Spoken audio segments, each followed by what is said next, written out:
देखो, जब post modern era आता है तो हमने कुछ चीज़ें ये जानी थी कि सबसे पहले इस टाइम में दुनिया में ग्लोबलाइजेशन की दुनिया आएगी।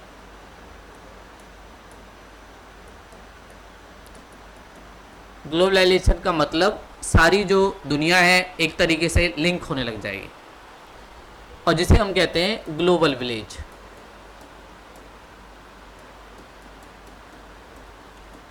और जैसे ही ये ग्लोबलाइजेशन की दुनिया आएगी तो दुनिया में एक इकॉनमी जो चलेगी वो काफ़ी ज़्यादा फेमस होगी, मार्केट इकॉनमी या बाजार आधारित अर्थव्यवस्था। मार्केट का मतलब है कि सारी चीज़ें डिपेंड होंगी डिमांड एंड सप्लाई पे, कि जो भी चीज़ होंगी वो इस बेस पे डिपेंड होगी कि डिमांड कैसी है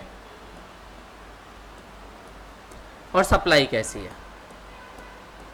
सामान की जैसी डिमांड और सप्लाई होगी उस बेस पे कहीं ना कहीं जो हमारी अर्थव्यवस्था वो चलेगी। तो उसी बेस पे आपको ये जो थ्योरी है post modernism, post structuralism, post colonialism, इसमें बहुत सारी कंट्रियाँ फ्री हो जाएंगी और फ्री होने के बाद ये लोग मार्केट इकोनॉमी को अडॉप्ट करेंगे। जैसे इंडिया भी 1990 से इस इकोनॉमी को अडॉप्ट करता है। तो इसके बाद एक चीज़ जो कॉमन मिलेगी वो है इंडिविजुअल, उसकी पावर धीरे धीरे इंक्रीज होने लगेगी और इंडिविजुअल डिमांड करने लगेगा कि भैया मुझे ये अधिकार चाहिए। और जब ये अपने अधिकार की डिमांड करेगा तो उसके बेस पर कहीं ना कहीं चीज़ें चलेंगी और उसी बेस पर हमें ये सारे थिंकर दिखते हैं। पहले हैं एडवर्ड सैड, दूसरे हैं पियर बाउंड्री, माइकल फौकल्ट, जॉर्गन हैबरमस, एथनोनी गैडन्स और मैनुअल कैस्टल्स। तो ये सारे लोग कहीं ना कहीं ग्लोबलाइजेशन को सेंटर में रख के अपनी बातें रखेंगे, उसके बेस पर इनकी सारी चीज़ें चलेंगी। तो ग्लोबलाइजेशन की दुनिया में कैसे सारे लोग एक दूसरे से अपनी बातें रखेंगे और उसके बाद आगे की तरफ जाएंगे। तो ग्लोबलाइजेशन की दुनिया आपको यहाँ पे दिखेगी। सबसे पहले जो है एडवर्ड सैड, ये बात करते हैं कि भाई सोशोलॉजी में कहीं ना कहीं मार्केट इकोनॉमी का बहुत बड़ा रोल होता है। और साथ में इनकी जो थ्योरी सबसे ज़्यादा फेमस है वो है ओरिएंटलिज्म। ओरिएंटलिज्म मतलब हम सबका एक गोल है, हर सोसाइटी का एक गोल होता है, मतलब हम लोग गोल ओरिएंटेड सोसाइटी हैं। तो सैड की सबसे पहली जो थ्योरी आएगी वो आएगी ओरिएंटलिज्म।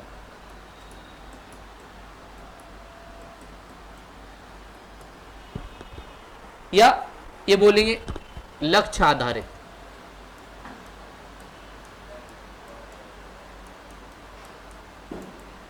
सारी जो सोसाइटी है वो लक्ष्य के बेस पे चलेगी। सोसाइटी का क्लियर गोल है कि हमें क्या क्या चीज़ें करनी है, कैसे करनी है। और इस सोसाइटी में हर इंडिविजुअल का भी एक गोल है।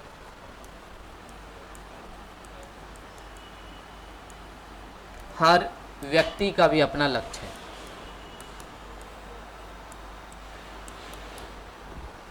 जैसे एक स्टूडेंट का गोल है कि वो कैसे अपनी स्टडी करे और स्टडी के बाद उसकी अच्छी जॉब लग जाए, अच्छी खासी इनकम हो। ऐसे ही सोसाइटी का गोल है कैसे हमारी सोसाइटी में इकोनॉमिक रिसोर्स और अच्छे से बढ़े। नेशन का गोल है कैसे हम अपनी इकोनॉमी को या जीडीपी को और इम्प्रूव करें। तो ये सारी चीज़ें कहीं ना कहीं आपको सोसाइटी के लेवल पर, नेशन के लेवल पर, राष्ट्र के स्तर पर सब चीज़ें दिखाई देंगी। और सैड जी इसी बात की कहते हैं कि पोस्ट मॉडर्निज्म टाइम में गोल ओरिएंटेड सोसाइटी बन गई। तो जो भी कल्चर है वो सारी चीज़ें इस पर डिपेंड है कि आपके पास इकोनॉमिक रिसोर्स कैसे हैं। तो इकोनॉमिक रिसोर्स के बेस पर सारी चीज़ें डिपेंड हैं। आपके पास इकोनॉमिक रिसोर्स कैसे हैं, किस बेस पे आप क्या क्या चीज़ें करोगी, वो सारी चीज़ें डिपेंड होती हैं। इसलिए बोला जाता है oriented society goal oriented society है। इसमें सारी चीज़ें मार्केट के बेस पर डिपेंड होती हैं और उसी के बेस पर हम लोग कहीं ना कहीं कंज्यूमरिज्म,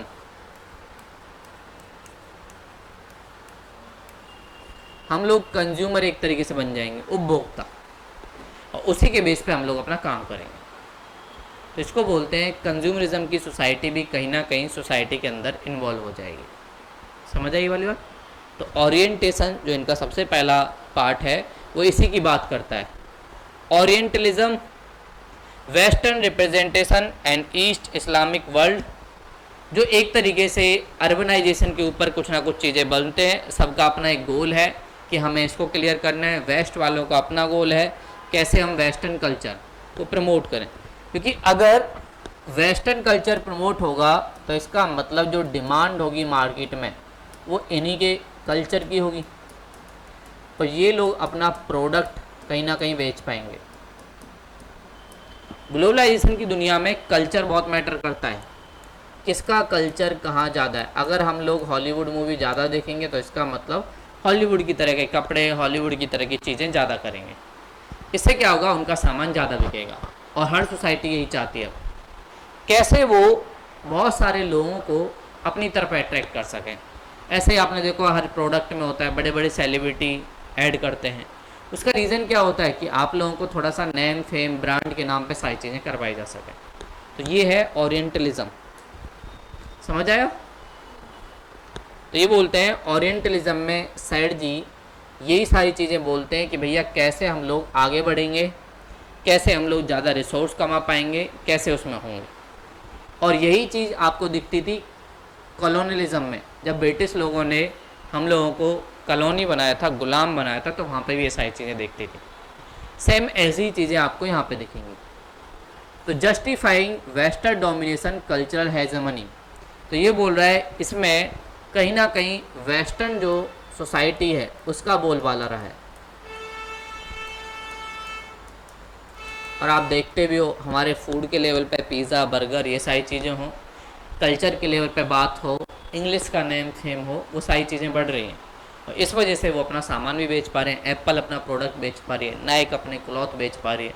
ये सारी चीज़ें इसलिए हो गई कि वो गोल ओरिएंटेड है और उन्हें अपने कल्चर को प्रमोट किया। जितना ज़्यादा हॉलीवुड इंडस्ट्री इंडिया में आएगा उतना ज़्यादा हम लोग उसको मानेंगे, उस बेस पे हम सारी चीज़ें करेंगे भी। समझ आया ओरिएंटलिज्म? तो इसके बारे में लिख लो आप। पीछे करूँ? लिख लिए ओरिएंटलिज्म, जिसमें गोल ओरिएंटेड सोसाइटी एक तरीके से हमें दिखेगी।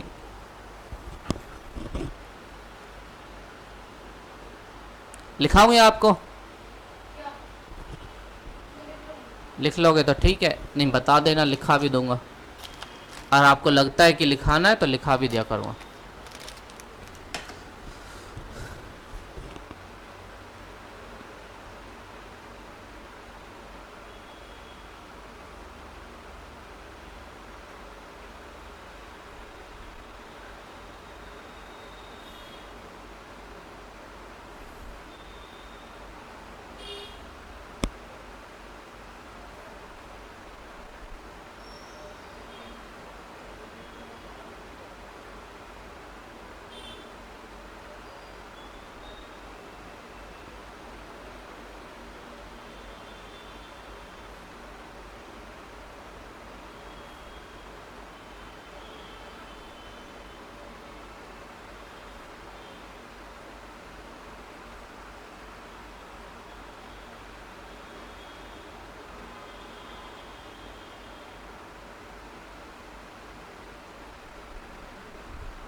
चलो अब इधर चलते हैं हम,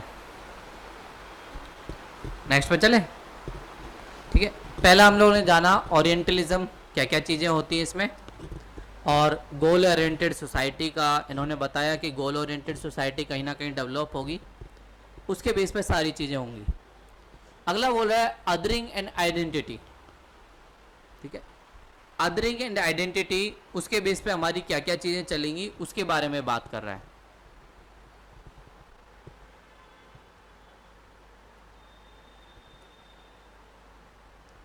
ये बोल रहा है बहुत सारे सोसाइटी के अंदर डोमिनेंट ग्रुप होंगे, और वो डोमिनेंट ग्रुप कहीं ना कहीं जो आइडेंटिटी है सेल्फ की, उसको थोड़ा इन्फीरियर दिखाएंगे, और शो करेंगे कि आप लोगों की आइडेंटिटी कुछ नहीं है, इसके लिए आपको कुछ खरीदना पड़ेगा।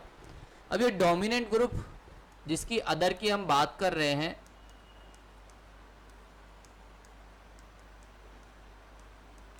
ये ज़्यादातर प्राइवेट सेक्टर के होंगे। जैसे आपको कोई भी आपका दोस्त मिलेगा, उसने अगर अच्छी सी घड़ी ले रखी है, एप्पल का फ़ोन ले रखा है, तो आप लोगों के ऊपर भी कहीं ना कहीं प्रेशर पड़ता है, और इंडिविजुअल को थोड़ा सा इन्फीरियर फील होता है, मतलब थोड़ा सा तुच्छ लगता है हम लोगों को कि हम लोग कहाँ ये जीवन जी रहे हैं, ये लोग कहाँ जीवन जी रहे हैं। ऐसे किसी के पास आपको बाइक मिलेगी तो उससे भी आपको लगेगा कि हम तो बाइक पर कभी बैठे नहीं।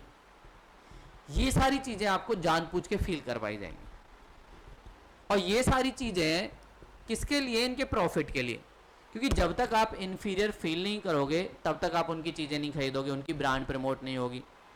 तो इन्फीरियर फील अगर आप करोगे तो कहीं ना कहीं उनकी ब्रांड के लिए काम करोगे, और आप लोग भी ऐसे शूज़, ऐसे कपड़े, वो सारी चीज़ें खरीदोगे जिससे इनको फ़ायदा होगा। ठीक है, ये आपने महसूस किया होगा, जैसे दिल्ली एनसीआर में कोई भी बच्चा है गांव से, तो उसका जो क्लॉथ स्टाइल है वो काफ़ी ज़्यादा डिफरेंस होता है, और इसलिए बहुत सारे लोग उसे बोलते हैं कि भैया तुम ये वाला क्लॉथ स्टाइल सब अपनाओ, और वो वाले क्लॉथ अपनाने के लिए कहीं ना कहीं उन्हें बोला जाता है, और वो ना चाह के भी, चाहे उनके पास पैसे हो या ना हो, उसी टाइप का क्लॉथ एक तरीके से खरीदते हैं। क्यों? क्योंकि उसकी सोसाइटी कहीं ना कहीं या कुछ डोमिनेंट ग्रुप प्रेशर डालते हैं। आप दिल्ली एनसीआर में रहते हो, ऐसे रहोगे बन के। दिल्ली एनसीआर में रहते हो, कोई मेकअप यूज़ नहीं करते हो, कोई भी कपड़े स्टाइल वाले नहीं पहनते हो, कि कैसे रहोगे दिल्ली एनसीआर में? ये सारा प्रेशर आपको परचेजिंग के लिए मजबूर करेगा। तो ये बोलते हैं कि इस सोसाइटी में कहीं ना कहीं ये सारी चीज़ें आपको देखने को मिलेंगी, जहाँ पर आप कहीं ना कहीं देखेंगे कुछ डोमिनेंट ग्रुप आपको फोर्स कर रहे हैं कुछ चीज़ें करने के लिए। इवन आपके जो दोस्त हैं वो बर्थडे मनाने के लिए आपको फोर्स करेंगे। हो सकता है कि कोई बर्थडे ना मनाता हो अभी तक, लेकिन जैसे ही आप दिल्ली एनसीआर वाले जोन में जाओगे तो यहाँ पे कंपल्सन है, और अगर आपने बर्थडे नहीं मनाया तो आपको बोला जाएगा आप तो इन्फीरियर हो। तो आपको इन्फीरियर जैसा फील कराया जाएगा कि आप क्या बर्थडे नहीं मनाते, बताओ कैसा इंसान है, आज तक बर्थडे नहीं मनाया इसका। तो ये सारी चीज़ें आपको कॉमन दिखेंगी सोसाइटी में। तो मॉडर्न एरा में या पोस्ट कॉलोनिज्म में ये सारी चीज़ें होंगी जहाँ पर लड़ाई है अदर वर्सेस सेल्फ आइडेंटिटी की। अदर का मतलब कुछ डोमिनेंट ग्रुप, सेल्फ आइडेंटिटी मतलब हम लोगों की एक जो आइडेंटिटी है उसके बेस पर सारी चीज़ें चलेंगी, और हम लोगों की आइडेंटिटी थोड़ी सी अलग है उससे, तो उस बेस पे दिखाएगा कि भैया आप लोग कहीं ना कहीं चीज़ें गलत कर रहे हो, उस वे में नहीं चल रहा है जिस वे में चलना चाहिए, और इस वजह से आप लोग अलग अलग चीज़ें परचेज करोगे मजबूरी में। तो मार्केट आपको बोल रही है कि आपको नाइक का शूज़ खरीदना तो खरीदना पड़ेगा, आपको एप्पल का फ़ोन खरीदना तो खरीदना पड़ेगा, क्योंकि जिसके पास एप्पल का फ़ोन होगा वो थोड़ा सा सुपीरियर होगा, जिसके पास नहीं होगा वो इन्फीरियर होगा। जिसके पास अच्छा घर होगा वो सुपीरियर होगा, जिसके पास नहीं होगा वो इन्फीरियर होगा। जिसके पास गाड़ी होगी वो सुपीरियर होगा, जिसके पास नहीं होगा इन्फीरियर होगा। तो ये यही बात करते हैं कि कुछ अदर और आइडेंटिटी जो हमारी क्रिएट होती है उसके बेस पे डोमिनेट ग्रुप और ये सारी चीज़ें एक तरीके से बोलेंगे। समझ आए आपको ये वाला? तो अदर और आइडेंटिटी के बीच कहीं ना कहीं डिफरेंस रहता है, और ये डिफरेंस लोगों के बीच भी हो सकता है, सिविलाइजेशन के बीच भी हो सकता है। जैसे वेस्टर्न सिविलाइजेशन अपने आप को बोलते हैं हम बहुत साइंटिफिक हैं, हम लोगों के पास सारी लॉजिकल चीज़ें हैं।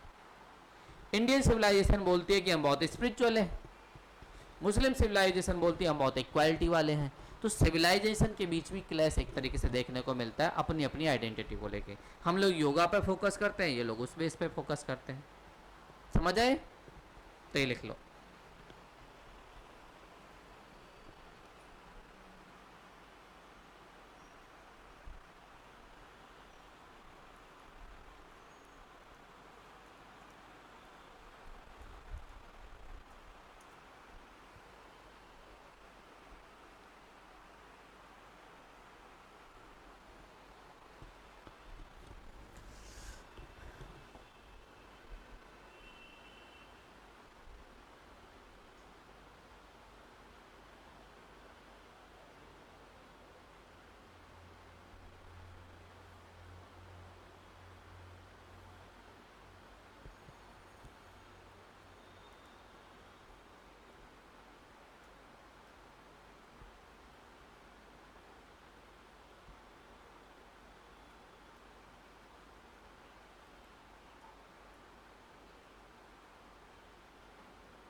समझ आए वाला प्राची जी?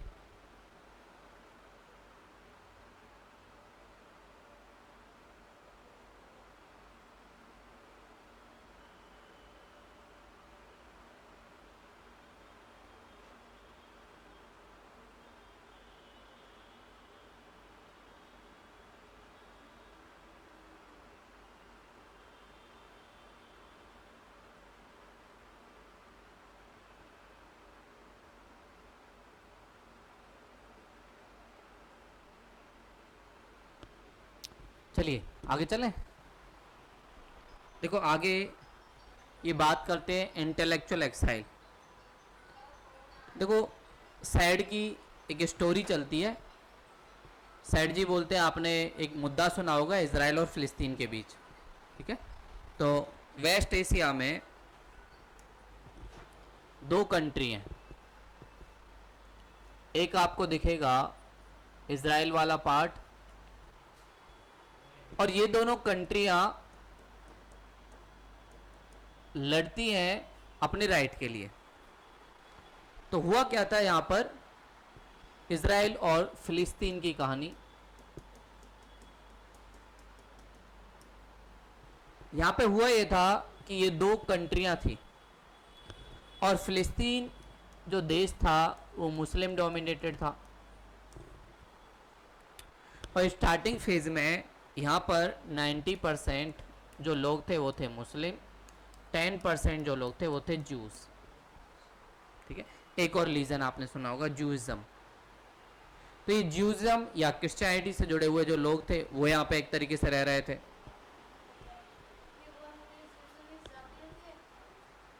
क्या धर्म होता है ये भी? हाँ, ज्यूज एक धर्म है। ठीक है, जूइज्म एक रिलीजन है जो आपको दिखाई देता है। तो 90% मुस्लिम थे, 10% जूइज्म वाले थे। लेकिन उसके बाद 1950 के बाद कंडीशन चेंज हो गई। और हुआ क्या, जब सेकेंड वर्ल्ड वार चल रहा था 1939 से 45, जब सेकेंड वर्ल्ड वार चला तो उसके बाद हिटलर ने बहुत सारे जूइज्म वाले लोगों को मार दिया। तो उन लोगों ने बोला कि भाई तुम्हारा जो देश है वो फिलिस्तीन है। तो ये लोग यहाँ पे आ गए, और 1950 तक क्या हो गया, ज्यू धर्म वाले 90% लोग, मुस्लिम वाले 10% लोग। और इसके बेस पे इन ज्यू वालों ने एक नए देश की डिमांड कर दी, और उस देश का नाम था इजराइल। फिलिस्तीन वालों ने मना कर दिया, नहीं भैया नहीं, हम अपने देश का बंटवारा नहीं करेंगे, ऐसी चीजें अलाउ नहीं होंगी। और ये सारी चीजें कहीं ना कहीं ये सब होगा। तो उन्होंने जब ये सारी बातें कही तो इसराइल ने ज़बरदस्ती अपना डिवीज़न करवाया, और ये जो फिलिस्तीन था ये कॉलोनी था ब्रिटिश का। जैसे हम लोग अंग्रेज के कॉलोनी थे तो ये भी था। और उसके बाद ब्रिटिश लोगों ने क्या किया, डिवीज़न कर दिया, इसराइल बन गया। अब फिलिस्तीन में ही रहते थे सैड जी, तो सैड जी बोलते हैं उनको एक्साइल कर दिया, मतलब निकाल दिया यहाँ से।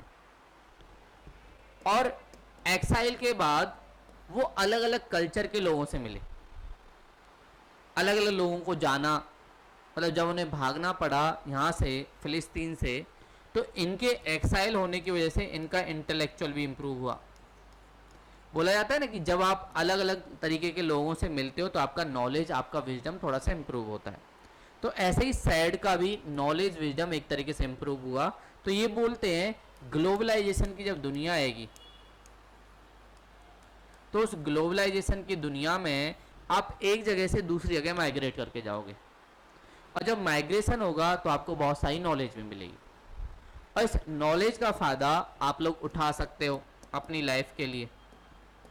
तो ये बोलते हैं कहीं ना कहीं जो भी हमारा शिफ्टिंग होगा या माइग्रेशन होगा वो कहीं ना कहीं आपको नॉलेज भी देगा, नई नई इन्फॉर्मेशन देगा, और इससे आप लोगों को भी फ़ायदा होगा ग्लोबलाइजेशन की दुनिया में। तो ग्लोबलाइजेशन की दुनिया में कोई एक आइडेंटिटी नहीं होगी, बहुत सारी आइडेंटिटी होंगी। और हो सकता है कि कोई रहने वाला इंडिया को काम करे यूएसए में, और बहुत सारे जीवन का एंड हो जर्मनी में जाके। तो वो अलग अलग कल्चर से अलग अलग चीज़ें सीखेगा। तो ग्लोबलाइजेशन की दुनिया में कहीं ना कहीं हम लोग थोड़े से इंटेलेक्चुअल हो जाएंगे, नॉलेज, और हो भी रहा है। हम लोग यहाँ पे बैठे ऑनलाइन दुनिया से कुछ भी देख सकते हैं, यूएसए में क्या हो रहा है, यूएसए के प्रेसिडेंट के इलेक्शन कैसे हो रहे हैं, क्या वहाँ की सोसाइटी ठीक है या नहीं। उससे भी हमारी नॉलेज इंप्रूव होती है, नई नई चीज़ें हमें पता चलती हैं, उनके वहाँ वो वाला राइट है, हमारे यहाँ राइट नहीं है, तो हम लोगों को उस राइट को लेना चाहिए। समझ आए? तो ये इंटेलेक्चुअल एक्साइल, ये इसराइल फिलिस्तीन का इशू, इसको याद रखना, लिख लीजिए इसके बारे में। इंटेलेक्चुअल एक्साइल, इसराइल फिलिस्तीन।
चले आगे, लिख लिया आपने?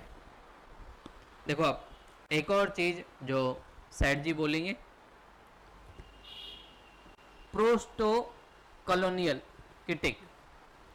देखो बहुत सारे लोग बोलते हैं जब बहुत सारे लोग गुलाम बन गए, ब्रिटिश के हों या इंडिया बना, तो जब हम लोग कॉलोनी बने तो कॉलोनी बनने के साथ साथ या गुलाम बनने के साथ साथ उन देशों का या कंट्री का कल्चर भी हमारे देश में आया जिन्होंने हमें गुलाम बनाया।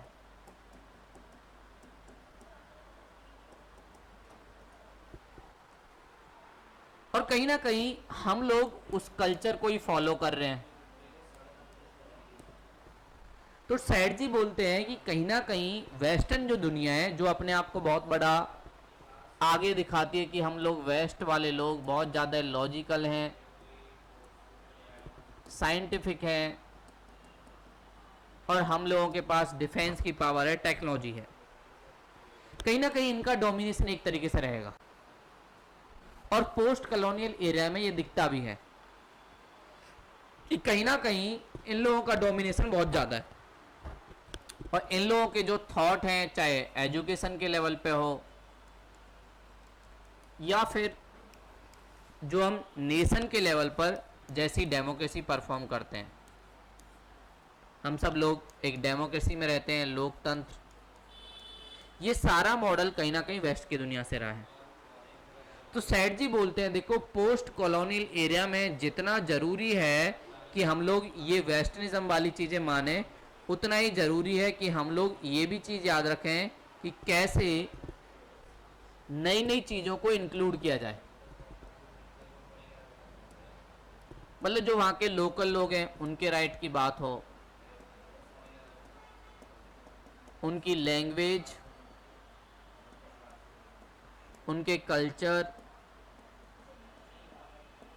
इसकी बात होनी चाहिए। जैसे इंडिया भी गुलाम रहा है तो इंडिया के कल्चर की बात होनी चाहिए, इंडिया के ट्रेडिशन की बात होनी चाहिए, इंडिया के योग की बात होनी चाहिए, और साथ में ही ह्यूमन राइट की बात होनी चाहिए। ह्यूमन राइट का मतलब वो सारे राइट जो एज अ इंडिविजुअल हम लोगों के लिए ज़रूरी है लाइफ जीने के लिए, और सरकार ऐसा ना करे कि इंडिविजुअल राइट को कहीं ना कहीं छोड़ दे। तो मानव अधिकार भी एक इम्पोर्टेंट रोल प्ले करने चाहिए पोस्ट कॉलोनियल एरिया में। और साथ में सोसाइटी के अंदर नई नई जो वैल्यूज़ हैं उनको भी इंक्लूड करना चाहिए। और हम लोगों को वैल्यूज़ को अपनाने पर लॉजिकल बेस पर जोड़ देना चाहिए, ये नहीं कि हमारा ट्रेडिशन है इस बेस पर। वही वैल्यू अपनानी चाहिए जो हमारे बेनिफिट की है, और उन वैल्यूज़ को छोड़ देना चाहिए जो हमारे बेनिफिट की नहीं है। तो इन्होंने बोला ओवरऑल सोसाइटी को वेस्ट से चीज़ें तो लेनी चाहिए, बट वो वेस्ट की सोसाइटी की जो चीज़ें हैं उस वे में नहीं लेनी चाहिए कि आपकी सोसाइटी ख़त्म हो जाए। ये सिंपल वर्ड्स में कहें तो गांधी जी एक बात बोलते कि आप दूसरों के थॉट तो लो। मैं चाहूँगा कि वेस्ट की दुनिया के थॉट मेरे में आए, लेकिन मैं कभी ये नहीं चाहूँगा कि मेरा घर ही उड़ जाए। भैया तुम्हें थॉट को आना है तो मैंने बालकनी खोल रखी है, बालकनी से आ जाओ। अब इसका मतलब ये नहीं कि आप मेरा ही घर लेके चले जाओ। तो ये एक तरीके से बोल रहे हैं कि हमें अपना कल्चर, अपनी आइडेंटिटी, अपना जो ट्रेडिशन है उसको नहीं छोड़ना चाहिए, वेस्ट की चीज़ों को अपनाना भी चाहिए। तो दोनों चीज़ें साथ साथ चल सकती हैं, उस कॉम्बिनेशन के बेस पर चीज़ें चल सकती हैं। जरूरी नहीं है सिर्फ एक के बेस पर सारी चीज़ें चलें। अगर हम एक के बेस पे चलेंगे तो कहीं ना कहीं हमें प्रॉब्लम हो जाएगी और इनका डोमिनेशन हो जाएगा, हो सकता है हम फिर से कॉलोनी बन जाए। तो फिर दोबारा से कॉलोनी ना बने, इसके लिए ज़रूरी है कि हम लोग इन चीज़ों का ध्यान रखें। और इंडिया में भी बहुत सारे ऐसे ऑर्गेनाइजेशन बनी हैं जो इन चीज़ों का ध्यान रखती है। हम लोग अपनी फॉरेन पॉलिसी सेल्फ इंडिपेंडेंट चलाते हैं, वो इसीलिए कि भैया कॉलोनिज्म का इतना इम्पैक्ट हम पे ना पड़े। समझ आए वाला? तो ये प्रोटो कॉलोनिज्म के बारे में बात करते हैं, लिख लीजिए वाला।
चले आगे, समझ आए ये वाला। तो हमने सैड के बारे में सारी चीज़ें जान ली कि सैड जी ने क्या क्या बातें बोली थी, क्या क्या कॉन्सेप्ट इन्होंने एक तरीके से बताए थे। लिख लिया, समझ आ रहने वाला।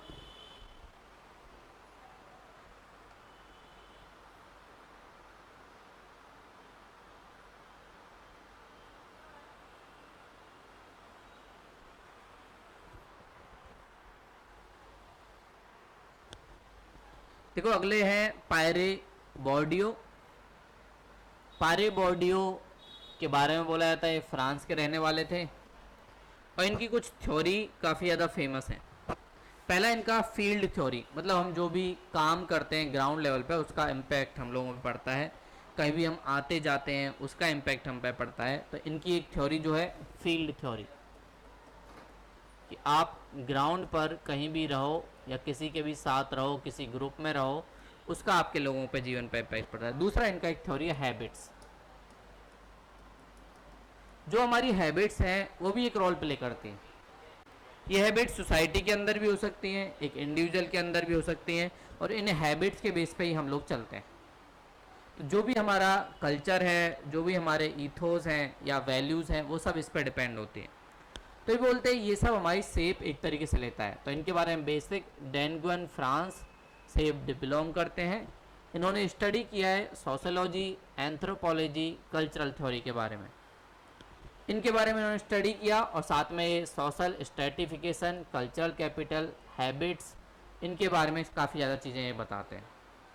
तो इनके बारे में इनकी सारी चीज़ें आपको कहीं ना कहीं दिखाई देती हैं कि भाई क्या क्या चीज़ें बोलते हैं, और उसके बेस पे ही इनकी थ्योरी एक तरीके से जन्म लेती है, जिसमें से पहला है फील्ड थ्योरी। तो जो भी हम फील्ड पर या ग्राउंड पर वर्क करते हैं उसका हमारी लाइफ पर और सोसाइटी पर बहुत फ़र्क पड़ता है। जैसे मान लेते हैं एक जो है आर्मी पर्सन है, ये आर्मी में रहता है, तो इसका मतलब इसका सारा काम डिफेंस के लेवल पे होगा। ये सब लोगों को सिखाएगा वॉर में लड़ना कैसे चाहिए, इसको भी सीखना पड़ेगा क्या क्या चीज़ें होनी चाहिए। तो इसके अंदर कहीं ना कहीं वायलेंट जो नेचर है वो भी एक डोमिनेट हो जाएगा। अब ये आर्मी से रिटायर होके आएगा तो वो भी चीज़ इसके अंदर रहेगी। तो आप देखते हैं बहुत सारे फौजी लोग जब रिटायर होके आते हैं तो उसी जोश के साथ रहते हैं, कड़क ने इसके साथ अपने बच्चे से बिहेव करते हैं, सोसाइटी में उस वे से करते हैं। उसका रीज़न ये कि उस फील्ड में काम वो किए हैं। और दूसरा सोचो कोई स्टूडेंट है, तो स्टूडेंट की जो क्वालिटी है, आप कॉलेज गए, स्कूल गए, तो वो क्वालिटी आपके अंदर आ जाएंगी। पूरा दिन जो आप बातचीत करते हैं, आपका जो ग्रुप बनेगा, आप लोग दोस्त बनोगे, वो स्कूल की बातें करेंगे, स्कूल के टीचर के बारे में बातें करेंगे, अपनी क्लास के बारे में बात करेंगे, अपने नोट्स के बारे में बातें करेंगे। तो उसका जो माइंड सेट है उस वे में एक तरीके से चलेगा। ऐसे अगर कोई टीचर है तो उसका माइंड उस वे में चलेगा। तो ये कह रहे हैं कि जो चीज़ आप करते हो उसी के बेस पे आपका नेचर बनता है। सेम ऐसे ही सोसाइटी जो चीज़ें करती है उसके बेस पे उसका नेचर बनता है। तो सारी चीज़ें डिपेंड होती है नेचर या सारी चीज़ें कि आपने क्या चीज़ें की। तो फील्ड थ्योरी इसी बेस पे बात करती है कि भाई कौन सा कल्चर क्या चीज़ें वर्क लेवल पे कर रहा है। तो जो चीज़ आप लोग सिखाओगे वही चीज़ आपकी आउटपुट आएगी। या बोलते ना बोए पेड़ बबूल के तो आम कहाँ से हो। अगर आपने अपने बच्चे को वायलेंट तरीका सिखाया तो भैया वो पीसफुल कहाँ से होगा। जैसा आपने सिखाया वैसा बच्चा रिफ्लेक्ट कर रहा है। जैसी संगत में आपने बच्चे को रखा वैसा कल्चर वो फॉलो कर रहा है। अगर आपने पीसफुल कल्चर में रखा होता तो पीसफुल तरीके से बिहेव करता, पीसफुल में नहीं रखा है तो अनपीसफुल तरीके से बिहेव कर रहा है। तो ये सारी चीज़ें डिपेंड करती हैं कि वो कैसे सारी चीज़ें हुई। समझ आए फील्ड थ्योरी। तो ये फील्ड थ्योरी के बारे में लिख लो।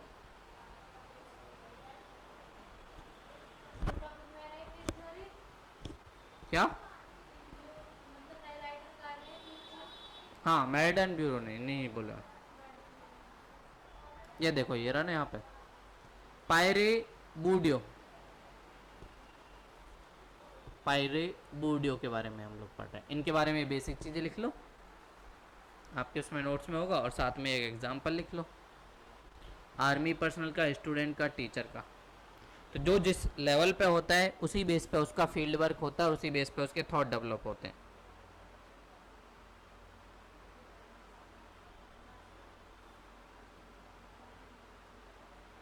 अब आपका क्या संदीप सर से पढ़ोगे? हैं? कितने बजे आएंगे रवि सर? ठीक है, तो तब तक आप ये क्वेश्चन कर लो, आपका ये ना पहले ही उतार लो, और जो इससे जुड़ा हो क्वेश्चन। शिवानी के साथ पढ़ोगे रीजनिंग, और फिर रवि सर 1 से 3 में वही पढ़ाते हैं, शायद दीपक सर पढ़ाते हैं। नहीं नहीं, पुराने हैं, आप नहीं पढ़े दीपक सर से?